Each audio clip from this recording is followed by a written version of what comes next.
আজ জঙ্গিপুর লোকসভার তৃণমূল প্রার্থী সাগরদিঘি থানার কাবিলপুর অঞ্চলে নির্বাচনী প্রচারে গিয়ে একেবারে বিক্ষোভের মুখে পড়েন, রাস্তার বিক্ষোভের মুখে।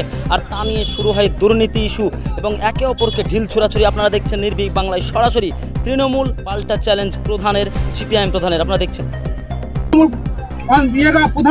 তৃণমূল প্রধান বা তারা আরো যারা নেতৃত্ব এমপি এমএলএ সবাই যে দুর্নীতির সাথে যুক্ত।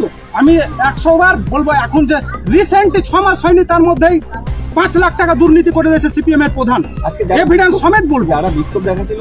অভিযোগ সম্পূর্ণ ভিত্তিহীন।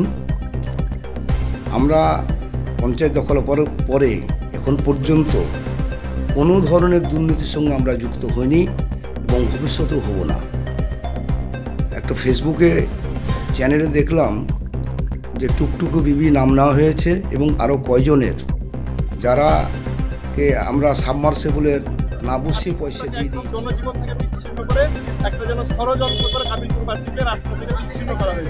এবারে জঙ্গিপুর লোকসভার দিকে চোখ রাখবো। জঙ্গিপুর লোকসভায় তৃণমূল প্রার্থীকে ঘিরে ব্যাপক উত্তেজনা, অর্থাৎ জঙ্গিপুর লোকসভার সাগরদিঘি থানার কাবিলপুর অঞ্চলে তৃণমূল প্রার্থী খলিলুর রহমানকে ঘিরে একেবারে উত্তেজনা কাবিলপুর অঞ্চলে। দীর্ঘদিনের দাবি কাবিলপুর অঞ্চলের রাস্তার দাবি, সেই রাস্তার দাবিতে একেবারে পথবরোধ করে একেবারে তুমুল উত্তেজনা। আমরা সাবমার্সিবলের না বসিয়ে পয়সা দিয়ে দিয়েছি, এই ধরনের কথা আমি তাদেরকে একটু স্মরণ করিয়ে দিই। এই 5-6টা সাবমার্সিবল বিগত প্রধান লাইলি বিবির আমলে হওয়া এবং সে সময় অর্ধেক টাকা আরে বিল সেই সময়ই পেয়েছে। অবশিষ্ট কিছু টাকা ফাইনাল বিল যেটা, সেটা আমাদের ইঞ্জিনিয়ার এনএস তারা দেখে তার বিল ছেড়েছে এবং আমার আমলে সেটুকুই দেওয়া হয়েছে। কিন্তু এটা সম্পূর্ণ পুরনো কাজ এবং তার অর্ধেক টাকা তারা আগেই পেয়েছিল।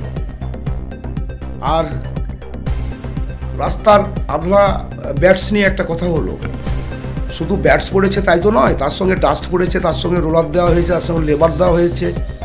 হ্যাঁ, এবং আমাদের মেম্বার কিংবা গ্রামের লোক অনেকেই কোথায় কত গাড়ি আধলা পড়লো তা হিসাব রেখেছে এবং ওই কাউকে লভ্যাংশ দেওয়া হয়নি, লাভ দেওয়া হয়নি, শুধু আধলা, ডাস্ট, লেবার, রোলার তার পয়সা মেটানো হয়েছে।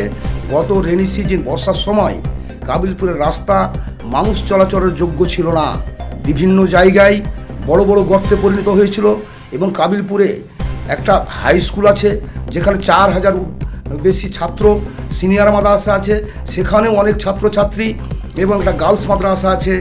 আর আমার বটতলা আশেপাশে বেশ কিছু প্রাইমারি স্কুল আছে। এইসব স্কুলে যাওয়ার ক্ষেত্রে বাচ্চাদের ভীষণ অসুবিধা হচ্ছিল। প্রতিদিন টুকটুক উল্টে যেত, সাইকেল থেকে পড়ে যেত, রাস্তার ছাত্ররা ব্যাগ নিয়ে বই ভিজিয়ে ফেলতো। এরকম অবস্থা দেখে আমরা বিডিও সাহেবের সাথে একটু পরামর্শ করে পঞ্চায়েতের কিছু পয়সা থেকে ধারে আমরা আধলার কাজ করিয়েছিলাম, যেটা সামান্য টাকার, সেই টাকাটাই আমরা পেমেন্ট করেছি এবং কাউকে লভ্যাংশ দেওয়া হয়নি, কোনো আত্মসাৎ করা হয়নি। ভাটার ইট, আধলা, ডাস্ট, রোলার, লেবার ধরে যেটুকু পেমেন্ট করা হয় সেটুকুই পেমেন্ট করা হয়েছে। আমরা আশা রাখতে পারি যে আমরা কাবিলপুরের পঞ্চায়েত যৌথভাবে দখল করেছি এবং আগামী দিনে আমরা সততার সাথে মানুষের কাজ করব এই উদ্দেশ্য নিয়ে হয়েছি এবং এখন পর্যন্ত সততা নিয়েই আমরা কাজ করছি।